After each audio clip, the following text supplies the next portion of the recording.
Hello, everyone, and well, Happy New Year, Year of the Rabbit. So I am a rabbit, so I'm really excited. Anyway, so back to the basics, what we are doing is we're continuing our series for specifically for women. Today's topic is yoga for anxiety.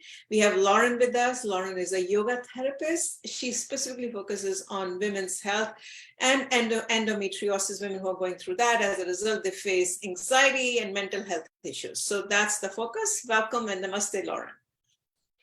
Thank you so much for having me. Yes, so my focus is on women's health issues, but if you are someone who does struggle with women's health issues, anxiety is very common. So I'm excited to be here and to dive in. Absolutely. And we're launching programs as well. So that's the other thing we will be announcing later on. So let's just dive in. I want to understand the mechanics and the science behind yoga, right? What exactly, how does it work? Could you explain us in a couple of minutes?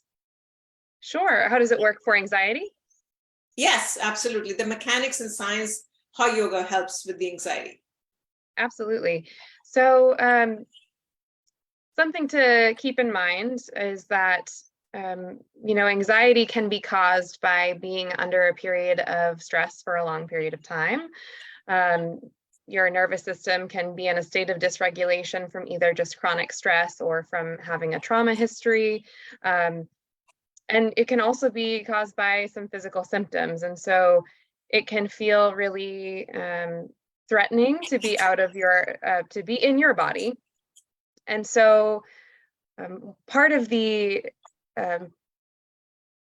practice of yoga is getting back into your body, and getting back into your body allows you to become more familiar with your body's cues and what it needs in any given moment, what you need in any given moment. And so that is one of the beautiful things about yoga, is it helps us to get back into our bodies. And through pranayama, through the breath work, we can also help to trigger the parasympathetic nervous system. So if you're not familiar, we have the sympathetic nervous system, which is fight or flight. It's that HPA axis. So we have the hypothalamus in the brain. It communicates with the pituitary gland, and then that's also in your brain. And then that communicates with the adrenal glands, which are glands that sit atop your kidneys. And when you do face a stressor, doesn't matter if it's physical or emotional, your adrenal glands will release cortisol and adrenaline, and that can give you those. It is there to help you move, to fight off an attacker, or to flee from a stress. That's what that system was designed to do. So it sends all of this circulation into your limbs as well as to your heart, so that you can face whatever that stress is. So that fight or flight response. Whereas the parasympathetic nervous system is the rest and digest response, orchestrated largely by the vagus nerve. It's this a cranial nerve, so it attaches from your brain to all of your major internal organs, including your intestines, your lungs. And so with yoga therapy, we work with the breath because it can help to trigger the parasympathetic nervous system by stimulating the vagus nerve. And so oftentimes we can have breathing dysfunction, where we are breathing using mostly our accessory muscles. So when we breathe, our chest is rising or our shoulders are rising, when really breath is supposed to be mostly, the main muscle of breathing is from your diaphragm, which sits below your lungs. And so if you're not breathing down into your diaphragm using that diaphragmatic breath, you're not getting into your lower lungs. And your lower lungs are really innervated with your parasympathetic nervous system. The vagus nerve attaches mostly to the lower lungs, and the sympathetic nervous system is mostly in your upper lungs. So if you're engaged in your daily life mostly in chest breathing, you're much more likely to feel those symptoms of anxiety. You're going to be triggering your sympathetic nervous system chronically. And so there are so many different, it's a multifaceted approach to anxiety and working with the body. It's getting us back reconnected with our bodies so that we understand its cues, so that we can work to release some of the tension that we can get into these patterns of holding. It's also working with the breath. And then with meditation, it's getting into these healing brainwave states and learning to work with the mind and understand, having kind of a witness mind. So understanding our thought patterns and being able to observe them without necessarily interacting with them. So there's a lot more I could say about that, but I will leave it there. You said short introduction to the mechanics. So no, that's fine. I mean, that's enough. Just understanding that. So, having said that, the parasympathetic and sympathetic nervous system and how it impacts the cortisol's secretion and all the things that you talked about, let's just talk about a little bit more detail as to what exactly in yoga and what exactly in meditation that people should do to help them with anxiety. As far as it could be physical postures, or is it like Ayurvedic principles or Vedic chanting? What is the, on a high level, what could be the recipe? yeah, so it will be, in a yoga therapy appointment, it will be a little different for everyone. So it depends on kind of what exists for that individual. But in a general sense, some things that you can do in terms of poses can be getting closer to the ground. So poses such as child's pose, where you can bring your forehead onto the ground, or onto a block, or shavasana, where you're lying on your back and you have a lot of your body in contact with the earth, feeling that sense of grounding.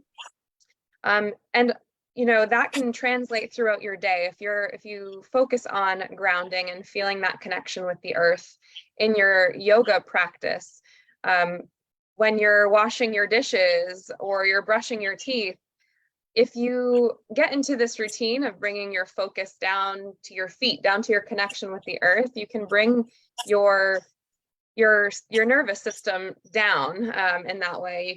You can help yourself regulate in that way. Another thing, that we use a lot for anxiety is the breath. And so the easiest thing to remember is that anytime you extend your exhale, you're going to be helping to trigger your parasympathetic nervous system, which is basically like a break for your sympathetic nervous system, your fight or flight. So if you work with ratio breathing, say you inhale for a count of 4, then exhaling for a count of 6 or 8 is a great way to trigger your parasympathetic nervous system. So anytime that you feel tense or overwhelmed, you can incorporate that throughout your day, not just as part of a practice, say, that you do every morning, although that is great. Another thing, so in terms of meditation, I know you asked about as well, sometimes people have a really hard time with mindfulness meditation, which I know that it's very popular. It has a lot of great research backing it up, for all of its benefits for anxiety, but sometimes it can be challenging to focus just on your breath. That can trigger more anxiety in some people. And so having a guided meditation can be really useful, as well as a yoga nidra practice. And so yoga nidra is yogic sleep is another term that people use for yoga nidra. And it incorporates something called rotation of consciousness. And so you're transferring your focus from the right side of your body to the left side. And in this very organized fashion, you'll be guided through this sort of practice. And that helps to improve communication between both hemispheres of your brain. And so that is another practice that is often really helpful for people who are dealing with anxiety, especially physical symptoms of anxiety. So they're carrying a lot of tension in their body. That can help you to release some of that tension, and also potentially has some applications for things like healing from trauma, if that is the cause of your anxiety. And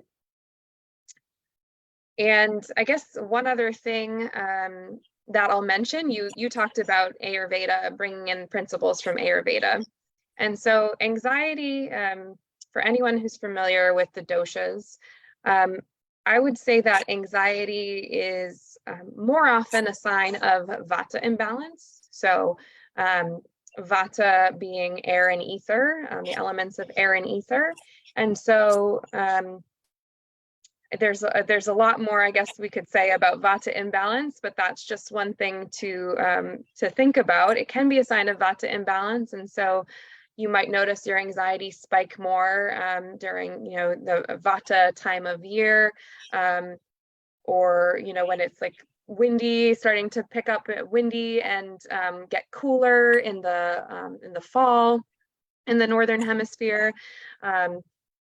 Eating certain foods can exacerbate that. And so working with your doshas to balance your doshas, you could also have a pitta imbalance that could be throwing Vata off as well. And so it's not ever really just one thing, but there is a lot that you can do from a more holistic approach to work with your anxiety that is really really very effective, and I've seen it work wonders for so many of my clients who struggled with anxiety or panic.